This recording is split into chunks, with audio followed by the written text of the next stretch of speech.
दो सबसे डरावनी खबर बता रहा हूं और दोनों बीजेपी शासित राज्य में हुआ है और दोनों में जातिवाद घुला हुआ है। यूपी के इटावा में एक यादव समाज के पुजारी ने कथा बांचना शुरू किया। उसको मूत्र पिलाया गया है, मूत्र का छिड़काव किया गया है। एक महिला, ब्राह्मण समाज की महिला के मूत्र से उसका शुद्धिकरण हुआ है। रात भर उस शख्स को मारा गया। इतना ही नहीं, उसके बाल मुड़ा दिए गए। क्यों? क्योंकि तुम यादव हो, तुम कैसे कथा बांच सकते हो? ये तो ब्राह्मण का अधिकार है। आप सोचिए, इसी तरह से एक पटेल समाज की बेटी जो मध्य प्रदेश में कथा बांचती थी, उसको उठा दिया गया, बेइज्जत किया गया था कि आप कैसे कथा बांचते हो। वो तो तुम कह रहा था, मैं उनको आप कह रहा हूं। आप अछूत हो, शूद्र हो, आप कैसे कथा बांच सकते हो? एक साहू समाज की बेटी कथा बांचती थी। मैं सारी तस्वीरें दिखाऊंगा, सारी खबर डिटेल से बताऊंगा। उनको कहा गया कि तुम मुजरा करो। दूसरी खबर उड़ीसा से है। एक एससी समाज का आदमी गाय ले जा रहा था।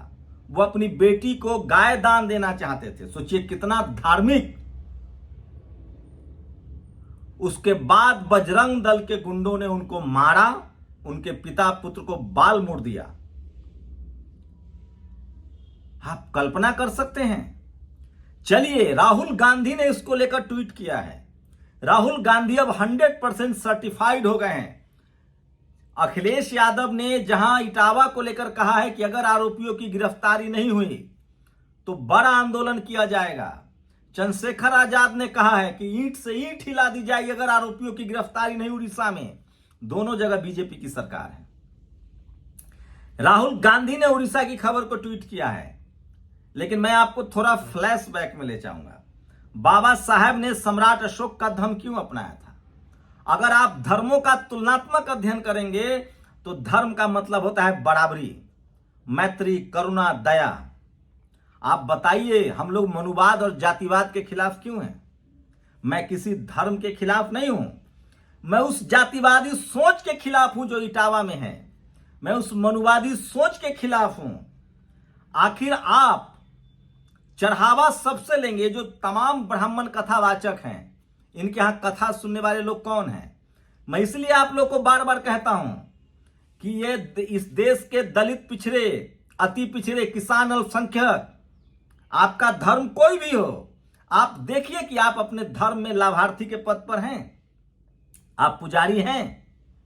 आप ट्रस्टी हैं? क्या आप पूरी मंदिर में ट्रस्टी हैं? क्या आप दक्षिण भारत के किसी मंदिर में ट्रस्टी हैं? क्या आप अयोध्या के मंदिर में ट्रस्टी हैं?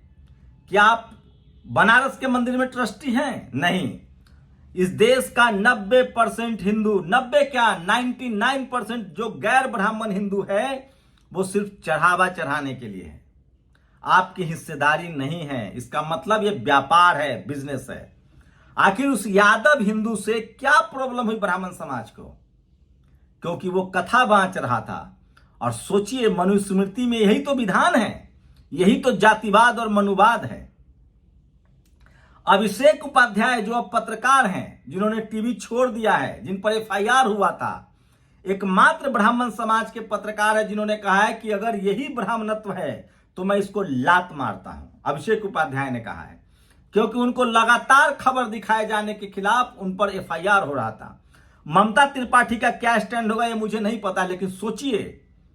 लेकिन मैं आपको बता रहा हूं, जब जो कथा नहीं आपको बांचने देता है जाति की वजह से, वो आपको चपरासी की नौकरी या चीफ जस्टिस की नौकरी या चीफ मिनिस्टर या प्रधानमंत्री बनने देगा। इसको समझिए, इसको केस स्टडी बनाइए।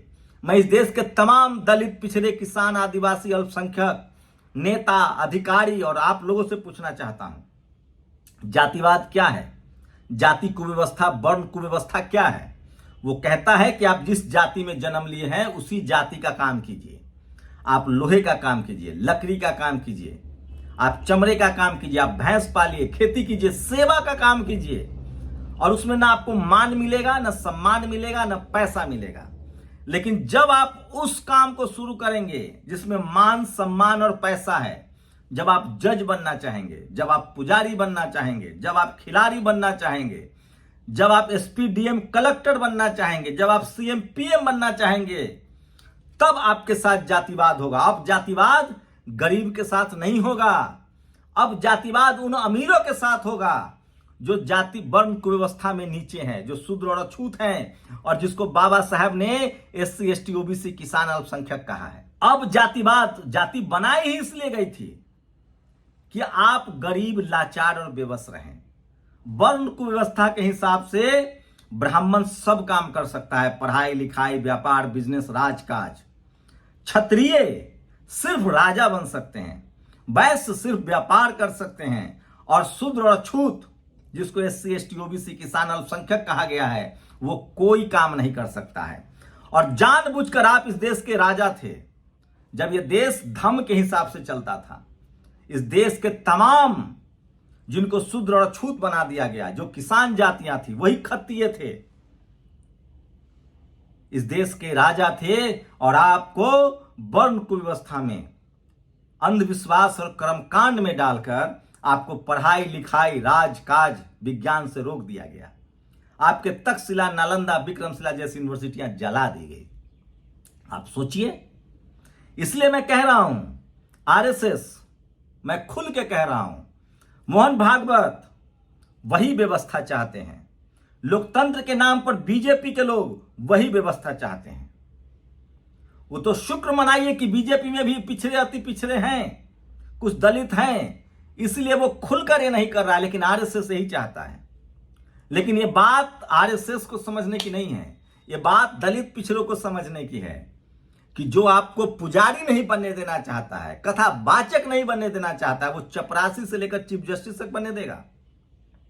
अरे गवई साहब जो चीफ जस्टिस ऑफ इंडिया है, रोज कह रहे हैं कि एक जातिवादी देश, असमानता वाला देश कभी तरक्की नहीं कर सकता है। आप सोचिए यूपी में क्या हुआ, इटावा में। इस देश के किसानों को समझना पड़ेगा, इस देश की पिछड़े, अति पिछड़े किसान अल्पसंख्यकों को समझना पड़ेगा। उड़ीसा में क्या हुआ? आप खुश थे ना कि मुसलमान मारे जा रहे हैं, उनकी लिंचिंग हो रही है गाय के नाम पर। सोचिए दलित समाज की लिंचिंग हुई जिसके पास 20% वोट है।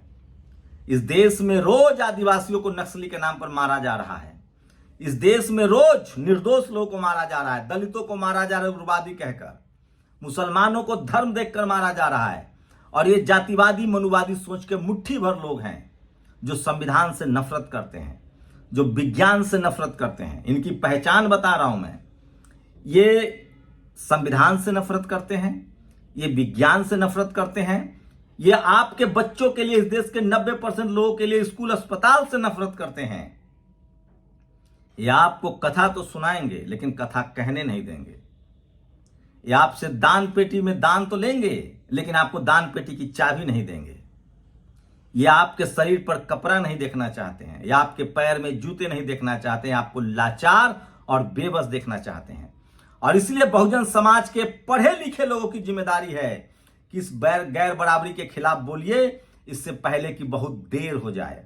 और इसलिए मैं जातिवाद और मनुवाद के खिलाफ हूं। और कल्पना कीजिए कि जब संविधान है तो ये हो रहा है, जब संविधान नहीं था तो क्या करते होंगे। इटावा के जातंकवादी घटना में शामिल 4 लोगों को पुलिस ने गिरफ्तार कर लिया है, लेकिन मूत्र विसर्जन, दान करने वाली, शुद्धि करने वाली वो महिला अभी भी फरार है। सोचिए, महिला का मूत्र से नहलाया गया। मथुरा के एक मंदिर में 7 साल से प्रवचन कर रहे साधु को सीबीआई ने अरेस्ट किया है। 19 जून को श्याम बिहारी मंदिर में, सोचिए, क्राइम करके और धर्म की आड़ लिया जा रहा है। आप समझते हैं? ये सब आपको समझना पड़ेगा। सोचिए, गुजरात, सूरत में नदी बह रही है, पानी की क्या स्थिति है, स्क्रीनशॉट देखिए। वो तमाम खबरें जो आपको जानना चाहिए। ब्राह्मण परिवार ने भागवत कथा कराने के लिए धर्मशास्त्र ज्ञानी मुकुटमणि यादव और संत सिंह यादव को बुलाया। गांव के ही मंदिर के ब्राह्मण पुजारी पाठक बाबा और पूज्य महाराज ने भीड़ जुटाकर संत यादव और मुकुटमणि यादव को कहा, चमार यादव होकर ब्राह्मण परिवार में कथा करने आए हो? तुम्हारी हिम्मत कैसे हुई ब्राह्मण गांव में आने की? आप लोग भी इनका संवैधानिक तरीके से बॉयकॉट कीजिए। इनसे कथा मत सुनिए, इनको चढ़ावा मत चढ़ाइए, इनके ये जहां पुजारी है उन मंदिरों में मत जाइए। आपके पास भी मंदिर है, वहां जाइए अगर धर्म जरूरी है तो। एक तो आप स्कूल, सोचिए यूपी में स्कूल बंद हो रहे हैं, 5000 स्कूल, यूपी में स्कूल मर्ज हो रहे हैं। आपके लिए अगर धर्म जरूरी है तो अपने जाति का पुजारी बनाइए, अपने जाति वाले मंदिर में जाइए। यहां धर्म नहीं देखा गया, जाति देखी गई। इसका संवैधानिक तरीके से विरोध कीजिए, चढ़ावा मत चढ़ाइए। पुजारी की जाति पता कीजिए, तब पता चलेगा। उन्होंने आपकी जाति पूछी और सोचिए, ये तो था धर्म का जातिवाद। इंडिगो में एक दलित समाज के फाइटर, एक दलित समाज के पायलट के साथ कहा गया कि तुम जूते सिलो, जहाज नहीं उड़ा सकते हो। उनको लगातार ह्यूमिलिएट किया गया। अब सबसे ये तो बेवकूफ थे वो जातिवादी इटावा वाले जो पकड़ा गए, और उड़ीसा वाले अब महीन जातिवाद हो रहा है आपकी नस्लों के साथ, आपके फसलों के साथ। इस तरह के जातिवाद से सावधान रहिए और मेरी लगातार को सोचिए। उड़ीसा में हिंदू गौरक्षकों ने दलित व्यक्ति पर ये हिंदू नहीं, ये मनुवादी जातिवादी गौरक्षक हैं। आप इस देश में आरएसएस को चुनेंगे, आरएसएस वाली पार्टी को चुनेंगे, और इसके लिए सबसे ज्यादा बहुजन समाज का नेता जिम्मेदार है। बहुजनों को आज तक नहीं पता चल रहा, बहुजन नेताओं को, कि जो आपको चपरासी नहीं बनने देना चाहता है वो चीफ मिनिस्टर बनाएगा। कब तक टिकर देंगे आप? ठीक कहते हैं राजेंद्र प्रसाद सिंह कि इस देश में बहुजन समाज के लोगों को सचेत होना चाहिए और बहुजन दलों को वोट देना चाहिए। और चलिए, कम से कम राहुल गांधी, जिनकी पूरी नरेशिंग सोनिया गांधी जी ने की है, जो इटली की है, मानवतावादी हैं, राहुल गांधी और प्रियंका गांधी इस बात को समझ रहे हैं। और इसीलिए अनिल जैन जो सामाजिक न्याय के योद्धा हैं, जीवन लगा दिया, उनको ओबीसी का चेयरमैन बनाया है। मिशन जय भीम के संस्थापक, आम आदमी पार्टी का मंत्री पद छोड़ने वाले राजेंद्र पाल गौतम को ओबीसी एससी का चेयरमैन बनाया है। तो ये सबसे बड़ी खबर थी जो आपको बता रहा हूं। मैं इसलिए कह रहा हूं, जातिवाद और मनुवाद के, हम लोग किसी धर्म और जाति के खिलाफ नहीं है, जातिवाद और मनुवाद के खिलाफ है। शुक्रिया। नेशनल दस्तक की आपसे गुजारिश है कि अगर इसको बचाना चाहते हैं तो नेशनल दस्तक को सब्सक्राइब करने के लिए रेड कलर के सब्सक्राइब बटन को दबाएं, फिर बेल आइकन की घंटी दबाएं। नेशनल दस्तक को बचाने के लिए बहुत जरूरी है कि हर खबर को शेयर करें, लाइक करें, कमेंट जरूर करें।